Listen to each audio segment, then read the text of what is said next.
स्वभावचिन्मयानन्दं कृपापूर्णं जगत्पतिं हरिषड्वर्गजेतारं नित्यानन्दगुरुं भजे। स्वभावचिन्मयानन्दं कृपापूर्णं जगत्पतिं सदाशिवसमारम्भां शङ्कराचार्यमध्यमाम् अस्मदाचार्यपर्यन्तं वन्दे गुरुपरम्पराम्।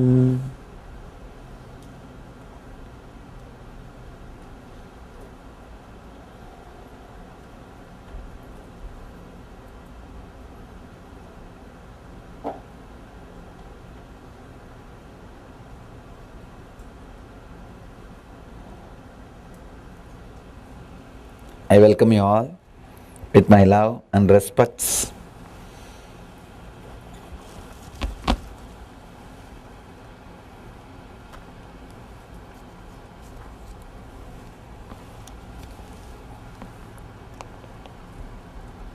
Today's sutra, today's subject is power of sensitivity.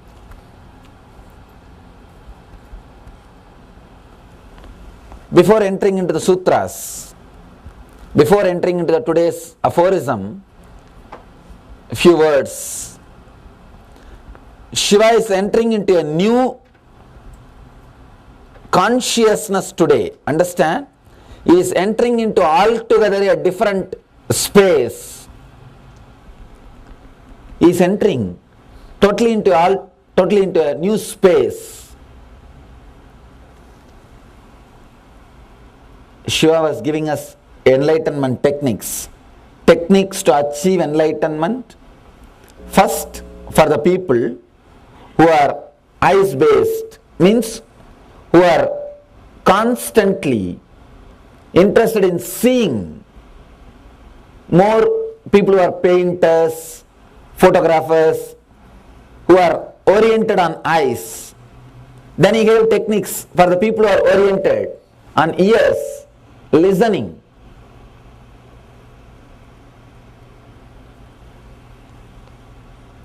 Musicians, poets, for them.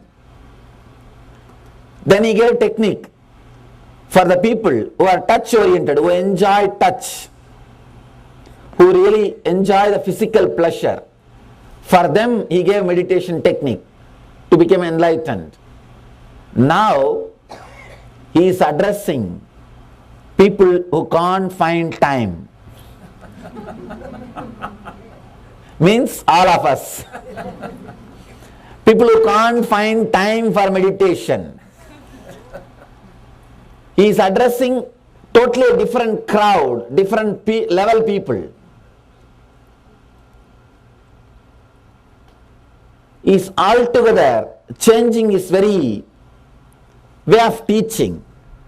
Till yesterday, 47th sloka, he was giving technique, meditation techniques, technique for enlightenment. The technique is supposed to be practiced by you at particular part of your life. Say for example morning or evening, or each technique has got its own time. Now, first time, today is starting, of course, from today, next 10 techniques are for the people who don't have time to do meditation separately. For them he is giving, I can say, meditation for busy people. See, that's what I am surprised. 10,000 years ago, somebody can create a book which is directly useful and applicable, which has got practical value. Today means the depth or the power or the clarity to look into the future just can't be, you can't grasp it with your logic, with your intellect. Because 50 years ago, there were so many things which we can never imagine. Is today reality. 50 years ago, if you tell somebody, just type a just type few words in your computer, you can know anything on the planet Earth. You can get any information from anywhere. Nobody would have believed. They would have laughed at you. But today it is possible. Just type few words. Internet opens. It's totally different world. Internet is practically like a omnipresent, omnipotent,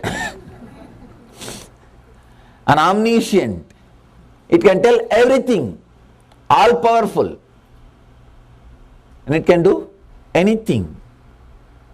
50 years ago, nobody would have believed this, but now it is reality. It is happening. Now Shiva is entering into the techniques which are totally different for a new crowd. Actually, he is entering into a space where the whole humanity can be transformed. And one more thing, today he is entering into a no technique zone. Till today he was teaching you some technique, till 47 sutras, 47 aphorism. He was giving so many different kinds of methods and techniques to enlightenment. Today he is giving no technique, means he is not asking you to do anything, but he is leading you to enlightenment. Let's see how he is doing it. He is trying to change your being instead of doing.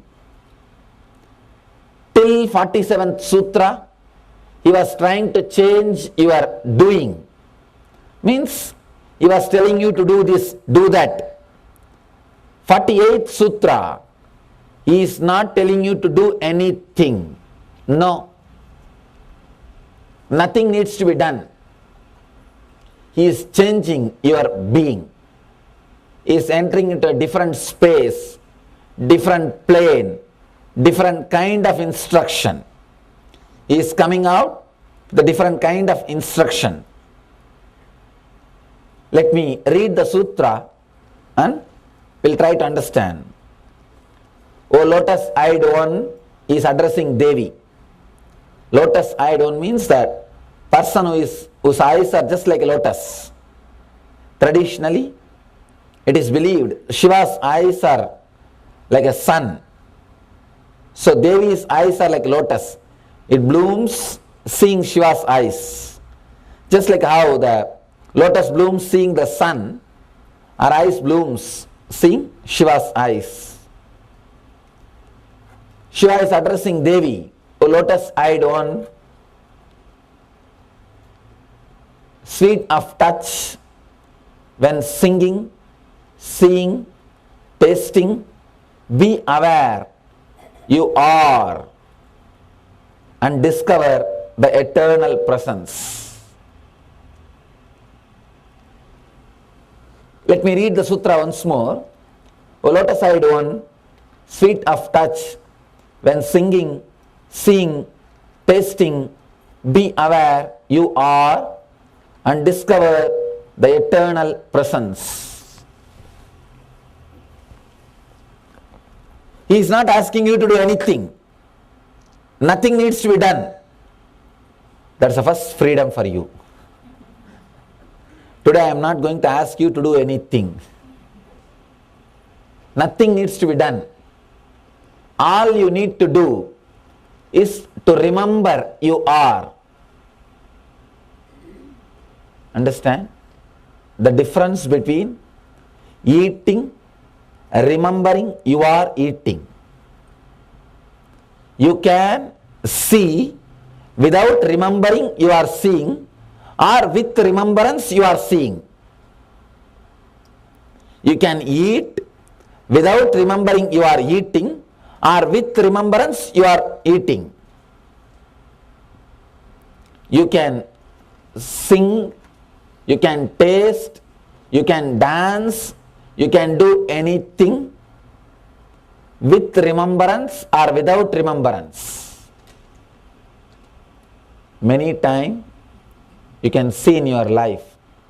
Morning you will get up from your bed, go to the bathroom, you will brush your teeth, take bath, you will sit in your car, reach the office.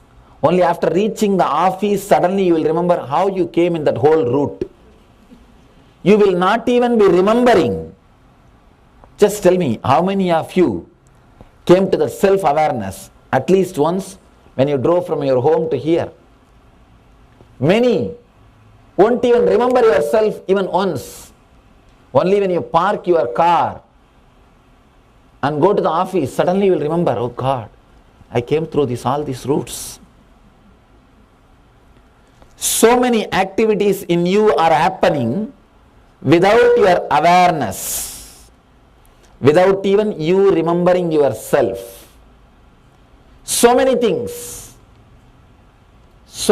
are happening in you without your self-remembrance. It's almost like sleepwalking. Nowadays they say people not only walk in sleep, they even cook and eat. No, next day morning they will not even remember. They will cook and eat, not that just picking up something from fridge and drinking. They will cook and eat. The other day I was reading an article about the sleepwalkers. They will come and do all the mess in the home, go back and sleep. Next day morning they can't remember it is they who did it. Only if you fix a camera, next day morning they will be surprised or shocked to see the camera showing them doing all these things. Now it became a big problem, it seems, in one place. When doctors said, that guy, it is you who did it, that guy was not ready to believe. And he wants to sue the doctors. So next day they fixed a camera in his room, in his bedroom. And the camera clearly shows, throughout his house they fixed camera. And it clearly shows how in the sleep he comes, properly goes to a refrigerator, picks up things, cooks, eats and makes the whole thing mess and goes back. And sleeps. I think we are all cooking and eating in sleep. That is why you don't feel responsible for your actions. You blame God or fate or something or somebody else for the results or things happening in your life. Understand, it's a very important thing. If you are surprised by the incidents happening in your life, be very clear, you are in deep slumber.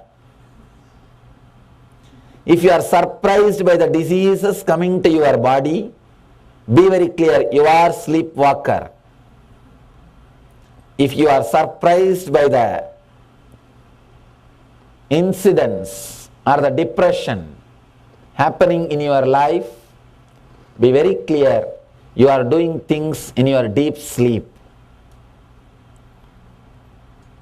Tantra is the great science of enlightenment. Tantra means technique, understand? The word has got a lot of negative meaning, especially in the West. The Tantra means immediately they associate with the physical pleasure. No. The word Tantra, literally translated, means technique. Technique for enlightenment. This book says very clearly, there is only one morality, living with self-remembrance. If you are living with self-remembrance, your morality, your ethics will be so beautiful, it will be like a flower. You will never give up your ethics because it will be from your deep level being. Ethics should be from your deep understanding. Only then it will stay with you. You can see in your life. If you don't see any cop's car behind, you always have a temptation to press your accelerator. Just 5 miles. Why not 5 miles? Why not 5 miles? After 5 minutes you will be seeing you are flying 20 miles more than the speed limit. any rule, any morality, if it comes out of your understanding, only then it can be part of your life, it can be part of your being. If the morality is forced on you, you may practice, but you will feel suffocated. Whenever you are feeling suffocated, you will try to forget those parts of your life. When you try to forget those parts of your life, you will reduce your self-remembrance and awareness. When you are working, you don't remember yourself because you don't like to work. You don't want to be remembered as a slave by you. Understand? When you are working, you don't remember you. The self-remembrance will not be happening because you don't want to be you don't want to remember you as a worker. Whenever self-remembrance is not happening in you, look into it. It means you are not interested in doing that. If you are forced to do something which you are not interested, you will not have self-remembrance.